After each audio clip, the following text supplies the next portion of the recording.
Strap on your seatbelt and prepare for takeoff. You're about to go on a journey. It's First Contact Radio with Joshua Poet.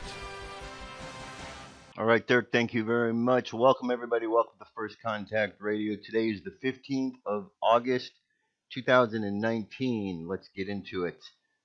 So today, an important event happened that I think has been waited for a little while. That is, the Director of National Intelligence resigned, Dan Coats. Here's an article that goes back. This is from Bloomberg on the 8th. So the Deputy Director of National Intelligence,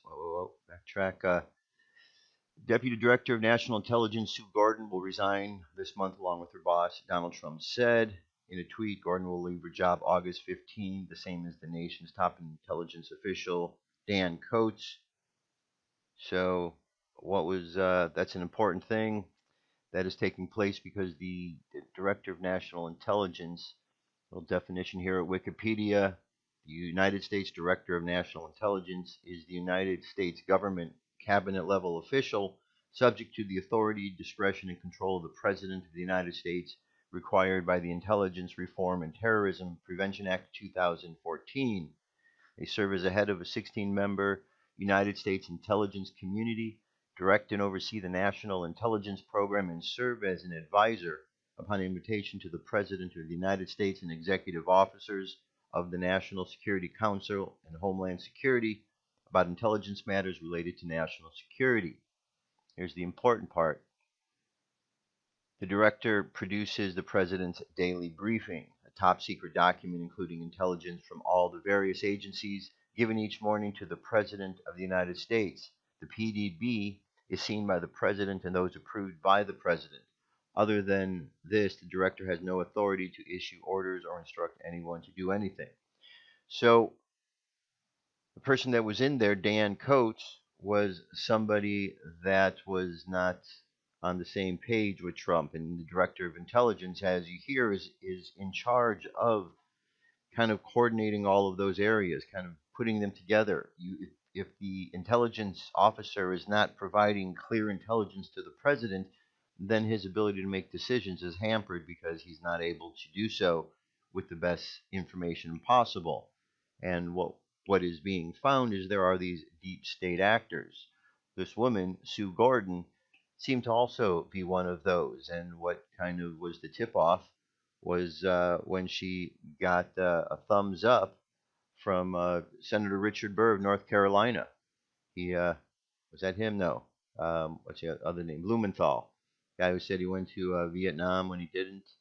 So once you start getting the swamp creatures starting to give a thumbs up to the people President's going to pick, you start have to wonder why that is. So they show the true colors.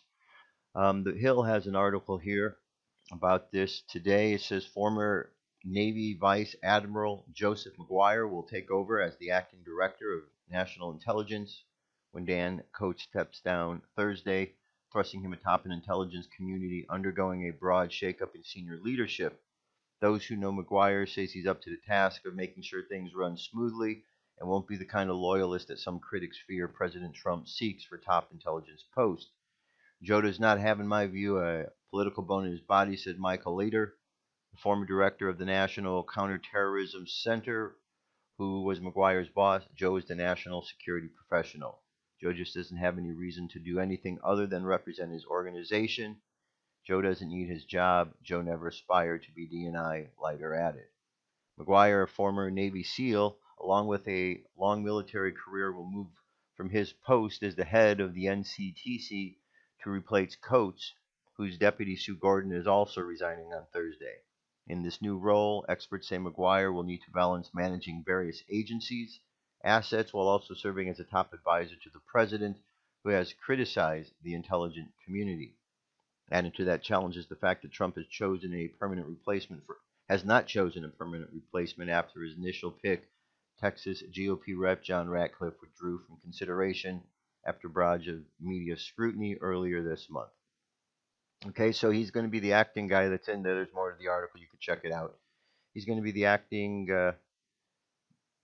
DNI for a while, And what we know of from past scenarios when there's been an acting person coming in, they have something that they're going to take care of.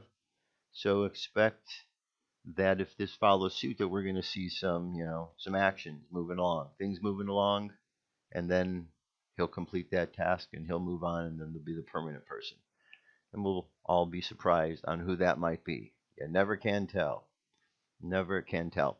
Now, one of the things that is very important, because we're talking about intelligence, and the intelligence has been really provided a great deal of disinformation, we need to get clear on this. So I think it's really we need to have an understanding that we can share with each other on what is really the difference between President Trump and the other presidents. What is the reason that he is so hated by so many on the left, and not even just the left, but also the right? What is it? Well, you have to look at who he is and what he's about in the context of what the other presidents were about in this country. If you go back to 1871, the United States of America became a corporation. In 1913, the Federal Reserve came along, and when they came along, and along with the IRS Act and all of that stuff, our money came under control, and people started being part of the corporation. And once you're part of the corporation, you become subject to the rules of the corporation. You had two constitutions, one of the United States and one for the United States. One was for the corporation. So the corporation kept moving on, and then in 1919, there was the Royal Academy was created along with the Council on Foreign Relations overseas, and then in 21, here in America, it solidified itself, and their objective was to control the media, control what was going out. So they got control of the money. They're a corporation. People don't know they're a part of it. The information now that's coming to them is going to be manipulated and controlled. And then we have World War II comes along. And after World War II, all those German scientists come to America, all those ideas that were about propaganda and their techniques and things they were doing for war came right along into America. The OSS evolved, and in 47 we have the CIA. Same year Roswell goes on. And then a few years later, Operation Mockingbird. Now we have CIA analysts starting to embed themselves in the media. And that was all confirmed later in the church committee hearings that we delved into yesterday, where it was determined that there were over 400 CIA assets working for the mainstream media, all in an effort to control the media.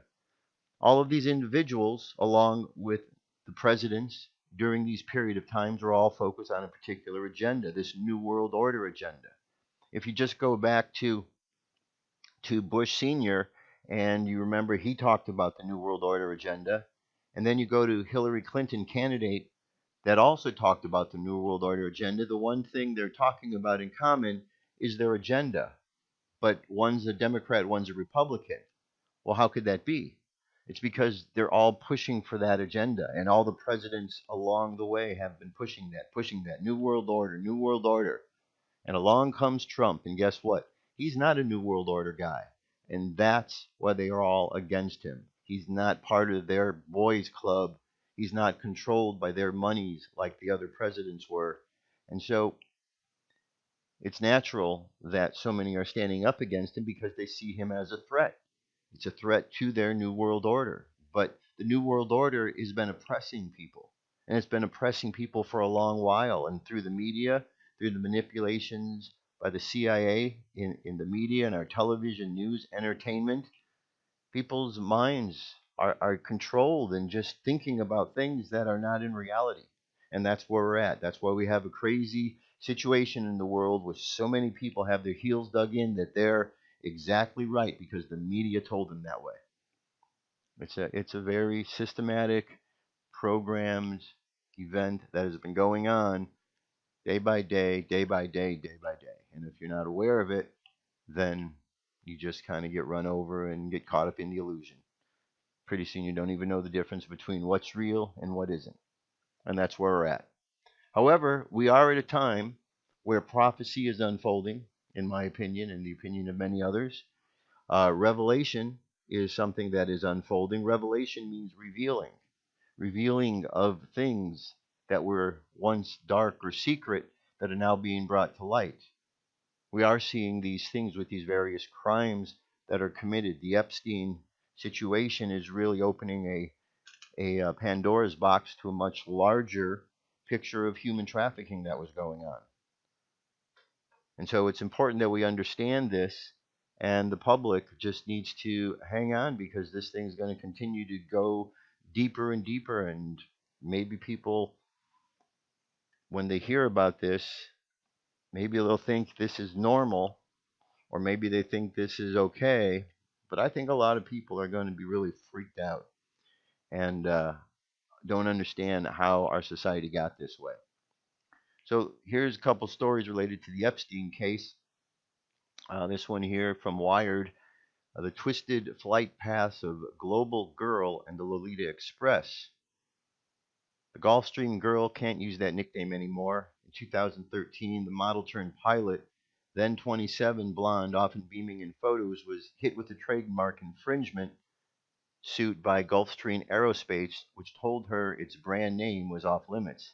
That must have been a disappointment, as a commercial pilot, the former Gulfstream Girl, whose real name is Nadia Marcinko, and before that Nadia Marcinkova, holds 3 rating certificates for single-engine aircraft, multi-engine aircraft, and various Gulfstream business jets, which have their own rating certificates. Furthermore, she is the CEO of Avaloop, a supremely odd aviation branding business whose website features flawless shots of her with Gulfstreams. Markina was a good sport about losing her old handle. In the Miami Herald last year, Julie Brown reported that Marcinko was brought to the U.S. from the former Yugoslavia to live with an abusive man more than 30 years. Her senior, when she was 15, was not hard to imagine she adapted at survival.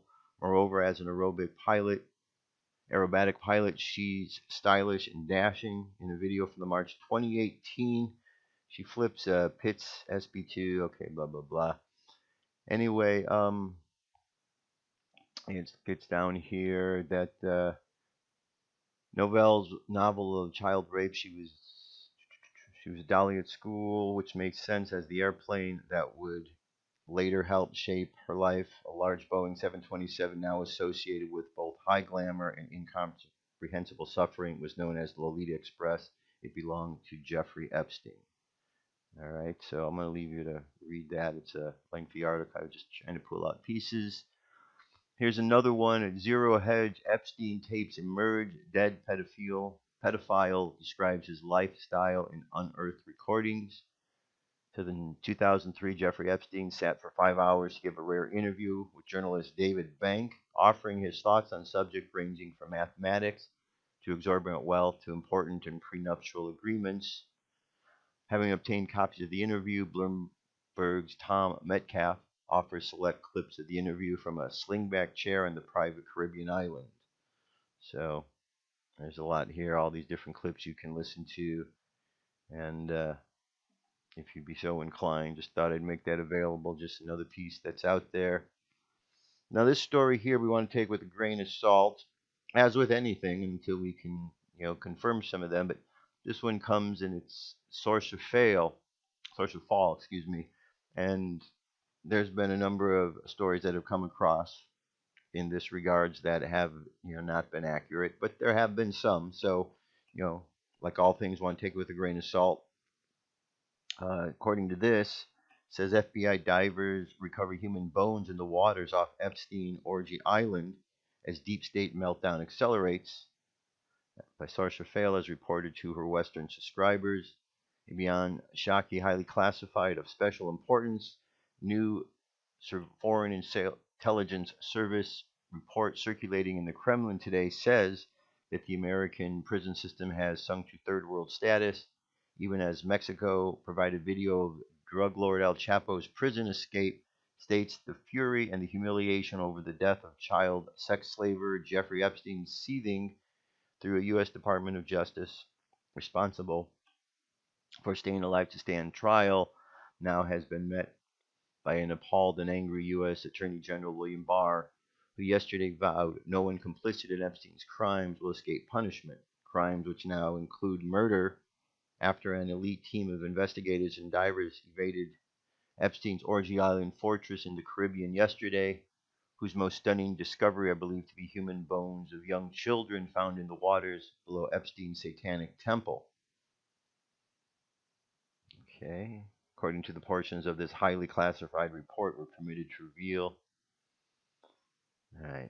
Well, there's really, let's see. Reveal in mid-July, the FBI requested a temporary export permit from the Foreign Ministry for an advanced underground radar system. A request granted under standard permit protocols, stating that such goods and technology exported must always be controlled by a Russian entity, and in this case was a SVR expert technologist able to operate the world's most advanced underground radar system used exclusively by the Russian military, which can recognize ferrous metal and non-ferrous metals at depths of up to 5 meters, called the Deep Earth Metal Detector MG1, who, after being directed by the FBI to probe the exterior grounds of Epstein's satanic temple, saw this advanced underground radar system detecting an approximate 1-meter tubular metal pipe extending from the base and disappearing into waters below it, after which divers began bringing up from these waters what appeared to be small human bones and skulls. This SBR expert technologist likened to one would see coming from the graves of young children. So we'll see how this unfolds. Just another piece in the puzzle, possibly. Or simply, who knows? Who knows? And Jeffrey Epstein's bodyguard is from the Intelligentsia. Jeffrey Epstein's bodyguard on his former boss's lifestyle, cruelty, suicide. Says, well, Jeffrey Epstein pleaded guilty to soliciting an underage girl for prostitution in 2008 and served a 13-month sentence under the cushiest of conditions. It was his bodyguard and driver, former UFC fighter Igor Zinoviev, who frequently picked up on him at the Palm Beach jail and shuttered him between the office and various appointments. He also trained Epstein in regimen that included weightlifting and some light fighting drills. And whenever Epstein jutted around in his various states, he would accompany him riding along on the pretend billionaire's LOLITA Express. The mysterious MMA fighter drew some attention from the media after Epstein's arrest and indictment by federal authorities, but has not made it easy for reporters to find him. There have been, so far as we can determine, no published or broadcast interviews with him. I spoke on the record with him for an unpublished interview in 2015. Okay, so that's the latest that they seem to have here, in which he talked a little bit about their past relationship. So check that out. And one more here about Epstein, and this is kind of strange. Yesterday, I read that article about, I think she was out on the East Coast, living with her boyfriend in a $300 million mansion. Well, today there's a picture of her at an In-N-Out Burger in Los Angeles, California, in Studio City to be exact.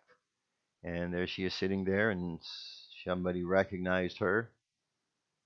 And her picture is now all over the place. So really nothing more to the story other than there she is, and seemed to wonder how she knew the person recognized her. And yes, he said that her picture's all over every place and would be hard not to recognize her.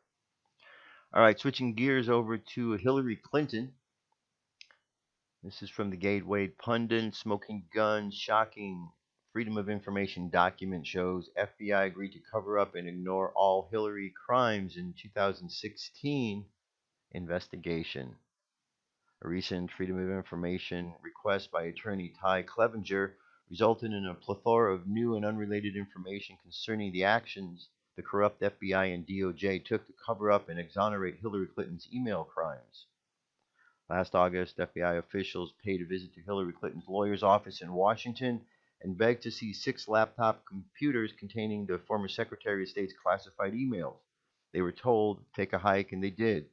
Clinton's lawyers declined to provide consent for the Bureau to even search the laptops, let alone seize them, claiming they may contain privileged communications. Instead of seeking to subpoena the evidence, the FBI meekly wished to arrange for secure storage of them in a manner agreeable to both the FBI and attorneys, even though the attorneys lacked authorization to handle material which included top secret information. Through documents received from the Freedom of Information, we now have support for what Perry was alluding to back in 2016. Senator Chuck Grassley, along with Congressman Jason Chaffetz, Bob Goulet, and Devin Nunes, sent a letter to Obama's crooked attorney General Loretta Lynch in early October 2016 that was recently released in documents sent to attorney Ty Clevenger. Mr. Clevenger is attempting to find any and all documents related to the Seth Rich murder for his client, Ed Butowski. The Grassley letter attempts to obtain information on the numerous activities that the corrupt FBI took under Obama, Lynch and Comey related to the Hillary email scandal.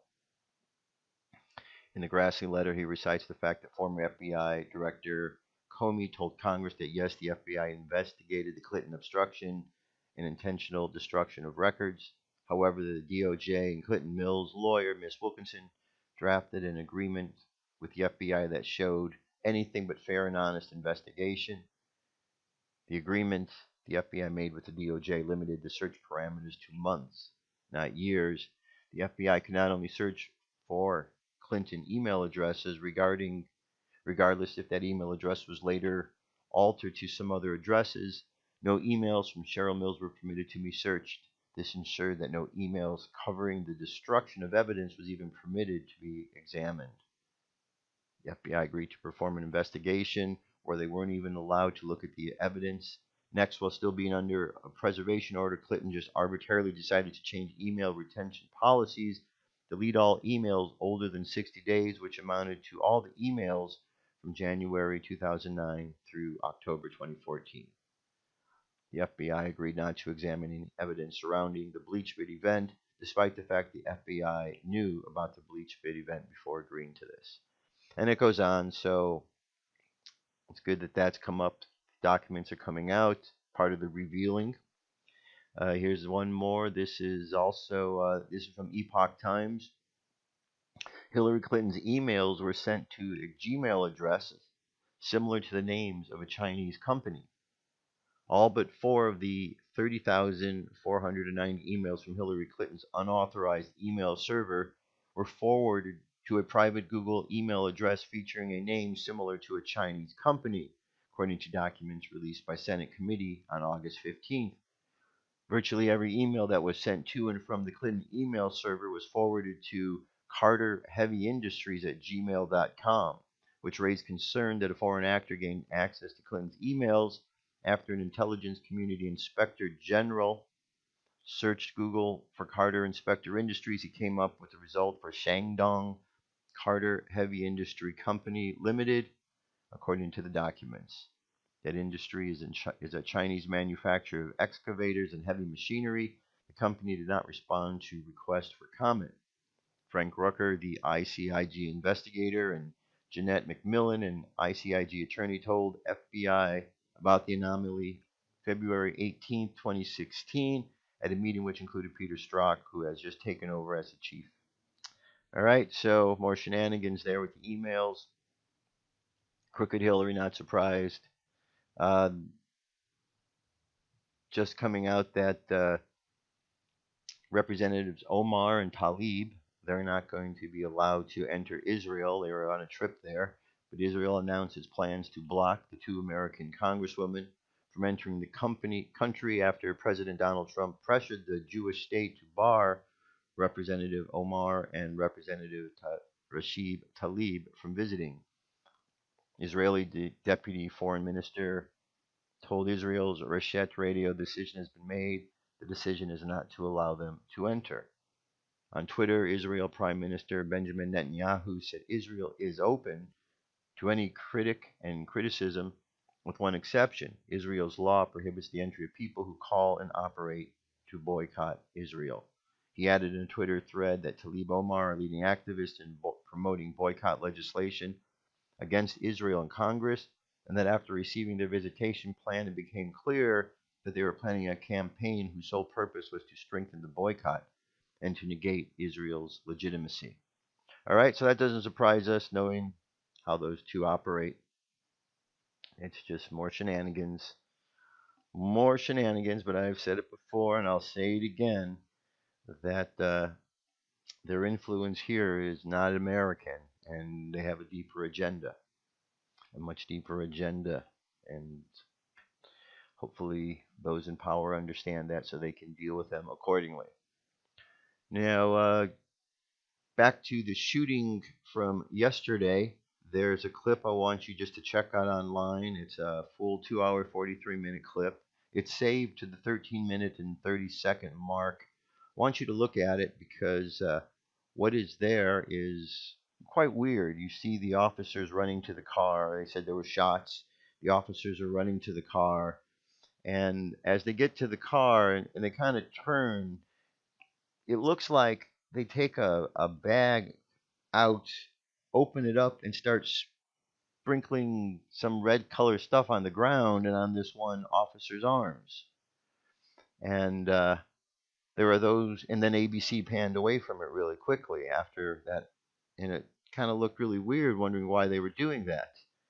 And the news and everything, when the comments in the video are trying to make it seem like you didn't see what you see, that the guy was actually bleeding the whole time, but there wasn't any blood till that moment when they turned and they opened this thing.